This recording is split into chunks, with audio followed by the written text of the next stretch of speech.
All right. So somebody asked me a very famous question. And the question was, what was the question? How do I know if God exists or does God exist altogether? And the answer is that I don't believe that God exists. I know He exists. Because a matter of belief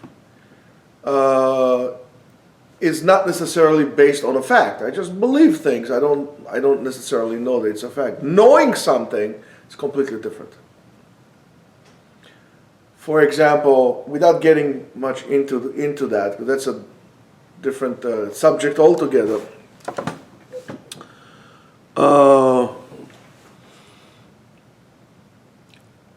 The scientific theory is that the world is about 14.5 billion years old. It's a theory. Jewish belief is that they know when the world was created. They can actually point out to you the day the world was created and the order of events. But that's a different topic altogether. How do I know that God exists? Well, I do know that I am here. Whether I'm a part of a big computer program or something like that's irrelevant. But I am here. I feel things. I am things. I know things. I am here.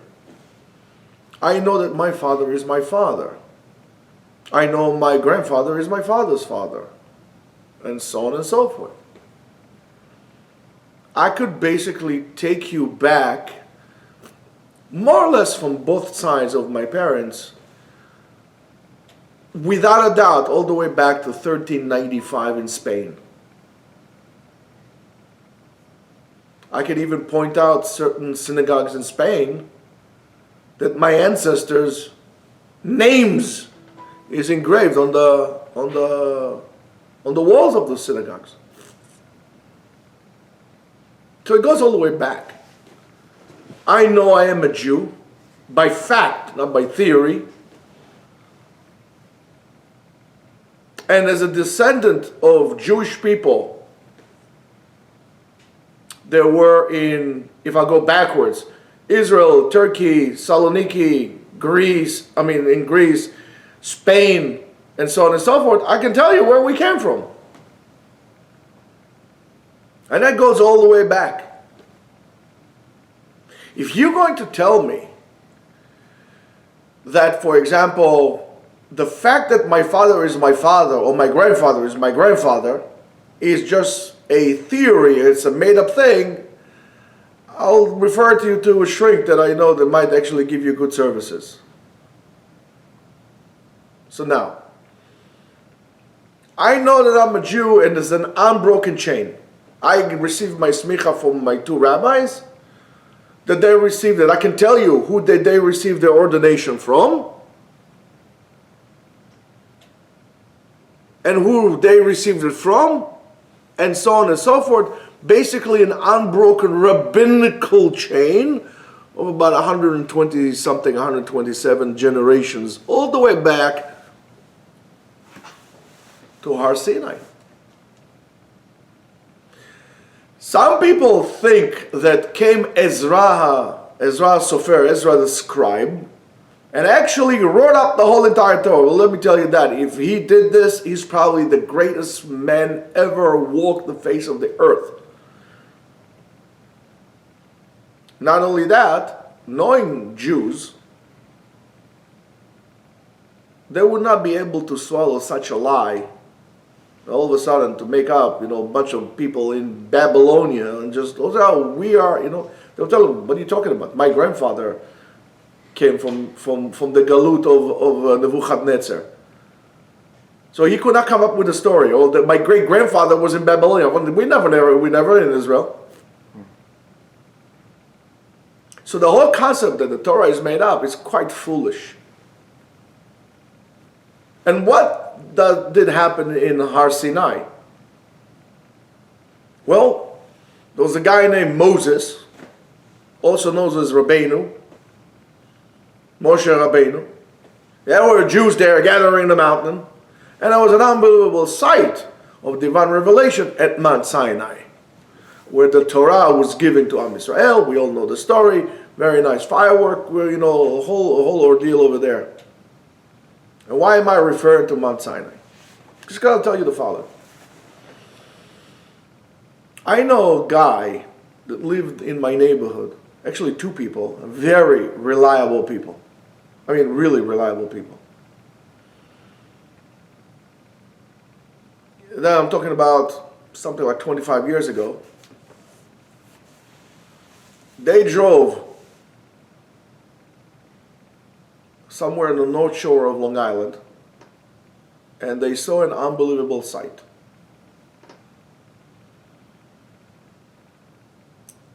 They saw an unbelievable thing up in the sky. They pulled out the cars to the side. They stepped out of the car. There's two guys, their wives, and then it turned out to be another 5 or 6 cars that saw the same thing, including 2 police cars. Pull up to the side, and they saw this giant UFO. I asked him, I said, Yossi, how big was that? He said to me, imagine the size of Shea, at the time it was Shea Stadium, up in the sky. It was crazy. We were standing there. It was before cell phone, pictures and so on and so forth. And we were astonished. Since that point, people think, what you been smoking? So if I told you I saw a UFO, you would tell me, listen, somebody laced your bourbon. I don't know. Okay. 2 people saw it. Okay, well, you probably smoked together. Mm-hmm. He said to me, to his great astonishment and amazement and disappointment, there was not even a mention. He said, the fact that there were police people there, they saw it together with us. We were all standing there, like 15, 16 people standing there looking at this thing, and it disappeared. Mm-hmm. All of a sudden. He said, I've never seen anything like this. Now, this is a guy that was in the army. He was in the Israeli Air Force. He was an Israeli paratrooper. The other guy was in tanks. I mean, this is not just... And yet people look at them like... Now, what will happen if I'll tell you, listen, I saw a UFO. I was walking down Fifth Avenue. All of a sudden, I look at UFO. You're going to tell me right away, did anybody else see it? And I'll tell you, I don't know, nobody seemed to see it. Okay, maybe we should take a little nap. What happened if 10 people see it? Well, I don't know, maybe you guys saw something, but you confuse it. But what happened if you see a UFO, and now 500,000 people see it? What happened if you go, let's say not even 500,000 people, let's say you go to the Meadowland, to Giant Stadium, in the middle of a NFL, game, when the stadium is packed with 80,000 people, and then everybody sees something. Now, could you deny it? Mm-hmm. You can't deny it. The uniqueness of Har Sinai, Matan Torah, giving the Torah Mount Sinai, was that nowhere before nor after has any group of people experienced together such a revelation of a divine presence as it happened over there. In most religions, it's usually one individual, whether it's Christianity, whether it's Islam, whether it's Buddhism. It's one individual that had a revelation, and then he pushed on his agenda, and he claimed to be speaking to God. But at never before nor after, a whole nation. We are talking about a very specific number. We're talking about a number of 600,000 people from the men from the age of 20 to 50. So therefore, there would 600,000 people. Then would approximate, let's say, with children and younger and women and so on and so forth. Maybe we're talking about a total group of like 3 million people. You can't deny at that event, that's a important event in human history where 600,000 men from the age of 20 to 50, which include again a number of about 3 million people, had claimed to have a divine experience where God spoke to them. But the Gemara says it was not only them, because even the nations knew, the rest of the nations knew what happened in Har Sinai. Truth of the matter is that we know that based on the Gemara, the other nations knew it as well, as much as the other nations knew of the splitting of the Red Sea.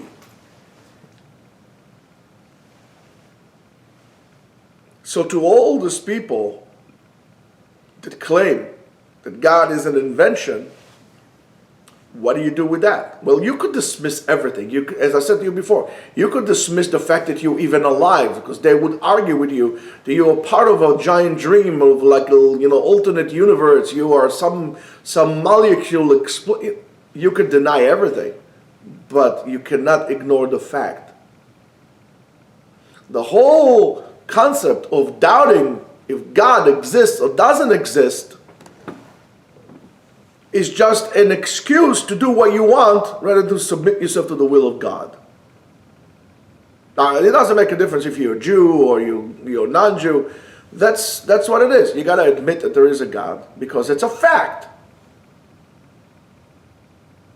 If you're going to say, well, I don't believe my father is my father, right? I don't believe my father is my father. Someone said, what are you talking about? Look at the DNA is identical. No, you could say whatever you want. I don't believe in that. Or I denounce my own father. You can denounce God. I mean, it's a fact. God is more real than we are. So if you ask me, do I believe that God exists? I tell you more than that. I know God exists. Because of this unbroken chain of father to son, of father to son, of father to son, all the way back. Therefore, Ezra the scribe, could not have come out of nowhere and invent something based on some folklore stories and so on and so forth. Because people would say to him, what are you talking about? What do you think? Today it's like today they tell you, the stories that even if the biggest president will come and tell you some stories that, we came from the moon. They would say, what are you talking about?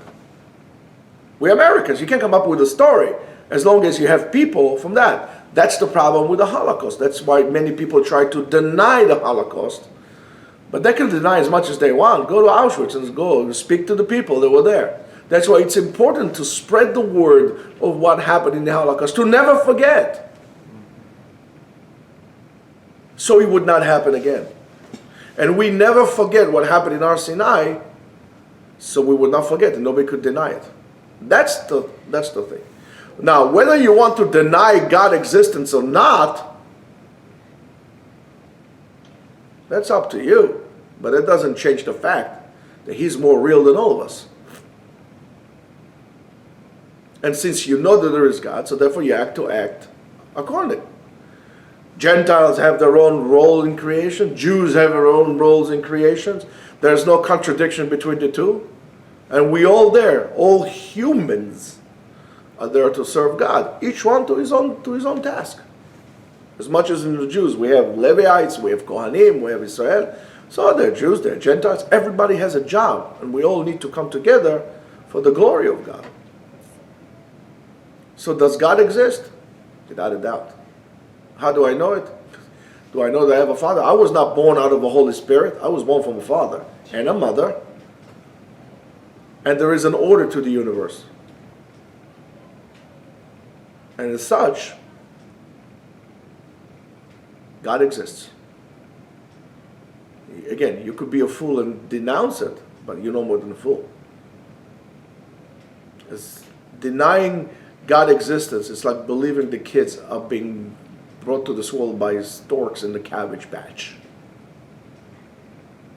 And with people like that, you can't really have an argument, or as much as people will think that the world is flat.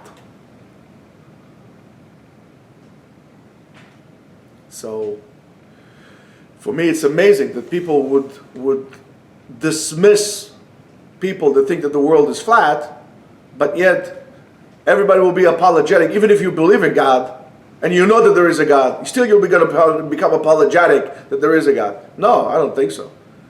I think you're a greater fool. You're less of a fool believing the world is flat than believing that God does not exist. Have a wonderful, blessed day.